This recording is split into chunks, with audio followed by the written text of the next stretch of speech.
Week 13 is usually the time of the season where you want to be rounding into form and also hitting your peak. And it looks as if the New England Patriots are headed in the opposite direction as they lost their second straight game to Chip Kelly, Sam Bradford, and the woeful Eagles. Now we know injuries have been a problem for the Pats, but as a result of their loss to the Eagles, they have now fallen to third in the AFC and no longer have a first round bye as we speak heading into week 14. The question is, will they regain one of the top two seeds in the AFC? And if they do or don't, what should we expect from this New England team in the playoffs? And are they also still the favorites to win the Super Bowl? I'll answer those questions next.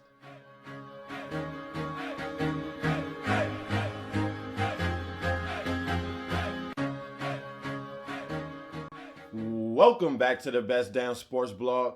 Back again, it's time to talk NFL with you guys, specifically the New England Patriots, because they suffered their second straight defeat at the hands of the Philadelphia Eagles. Yes, Sam Bradford, Chip Kelly, and those Philadelphia Eagles who have been pretty pathetic this year. They ended their three-game losing streak at the hands of New England in a 35-28 victory. New England now falls to 10-2, and this marks the first time they have lost consecutive games in a single season for the first time since 2012 in their loss to Philadelphia.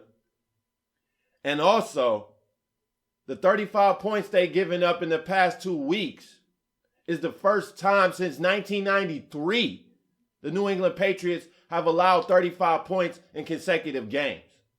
These aren't the stats the Patriots want to be hearing following a game. And now, as a result of their second straight loss, they are now in third place in the AFC behind Cincinnati and Denver. So we already know what the question is. Will New England be able to regroup and also overtake one of those top two seeds in the AFC? I'll get into that later, but I want to get back to this game because we know Bill Belichick is a great coach, but I thought he played somewhat a big part in the Patriots' loss. For me, the turning point in the game was Bill Belichick getting a little bit greedy prior to the end of the first half. He tried to go for it. They weren't able to get in field goal range. They had to punt, and as a result, the punt got blocked in return for a touchdown. So instead of heading into halftime up 14-7, the score was 14-all heading into halftime as a result of Belichick's greediness. And special teams also played a big role in this loss. Already talked about the punt block, but the Eagles also had a punt return for touchdown in the game. And not to mention, they returned a Tom Brady interception 99 yards for a touchdown. So that's 21 points that didn't even come from their offense by the Philadelphia Eagles.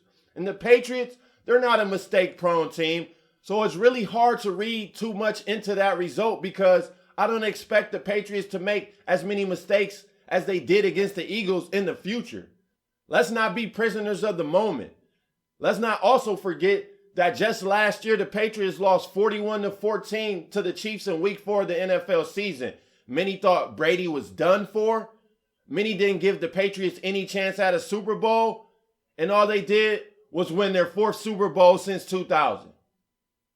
So let's not overreact to this result. But the Patriots wide receivers in that game against Philadelphia were absolutely atrocious. Drop balls left and right. And like I stated last week, you cannot expect Brady to overcome all these missing weapons. And it came to fruition to some extent against the Eagles. Brandon LaFell dropping easy passes. Amendola dropping easy passes. This is what happens when you have to rely on players who are not stars, who are not upper echelon.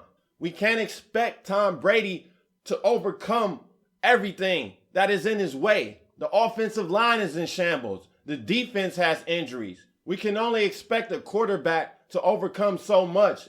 And if their receivers aren't going to catch the ball, then what is a quarterback? A quarterback can only go as far as his receivers take him. And if you have receivers who are inept at catching the ball, then I don't care who your quarterback is. Aaron Rodgers, Tom Brady, Peyton Manning, Dan Marino, Joe Montana, they're going to struggle and they're not going to win games if their receivers can't get their job done. It's that simple. Now, I want to move on to the bigger picture, which is the playoffs, Super Bowl, and the AFC playoff picture. Because as of now, New England is 10-2 and they sit in third place, which means they will have to play in the first weekend of the playoffs if it started next weekend. Luckily for New England, it doesn't, and they still have time to catch up with the Broncos as well as the Bengals. And luckily for Tom Brady and the New England Patriots, in Week 16, the Broncos and Bengals face off against each other, which means one of them most likely will take the loss unless it's going to end in a tie, which means New England, if they're able to win out or just win 3 of their final 4 games, they should be able to overtake at least the second position in the AFC and guarantee themselves a first-round bye. Now, most people don't think it necessarily matters for the Patriots if they have a first-round bye or not, or home field throughout the AFC, but I do for this fact. No team wants to see the Pittsburgh Steelers in the wild card round of the playoffs. As of now, Pittsburgh is on the outside looking in, but with the Jets and Chiefs above them, you got to think they're going to overtake one of them because they're all level on record at 7-5. The Steelers offense, that's something nobody wants to see in the first round. And New England, Cincinnati, Denver want to avoid at all costs. That high-potent offense in Pittsburgh, led by Big Ben and Antonio Brown, is something scary. And despite their poor secondary, they have enough offense to outscore a team like New England, like Cincinnati, like Denver on any given night.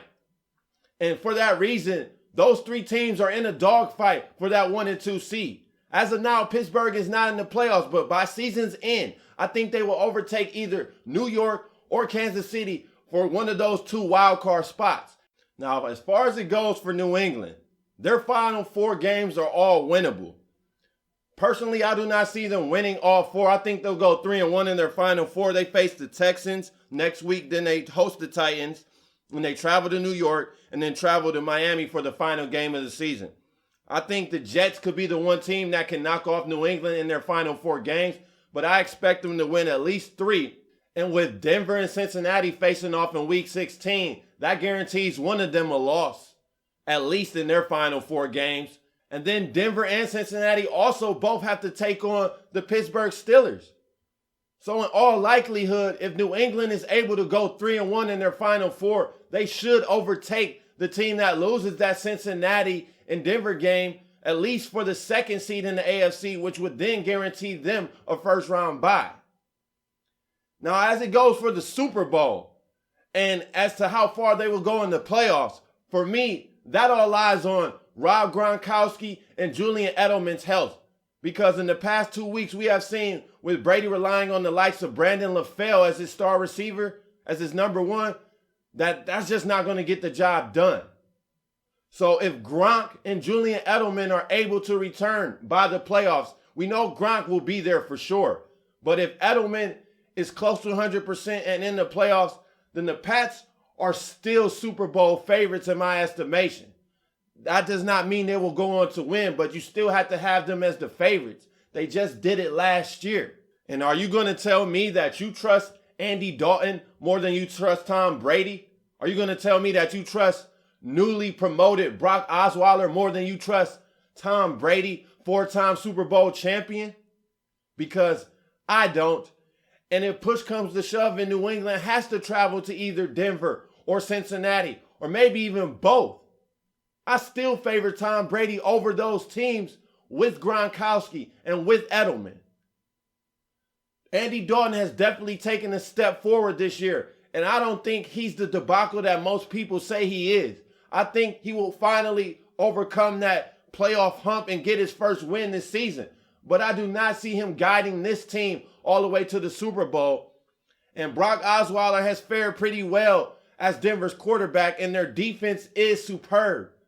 But man, it's hard to take a quarterback who has started 3 games to date as someone who is going to lead his team to the promised land. So for that reason, despite the recent troubles for New England, they're still the favorites in the AFC.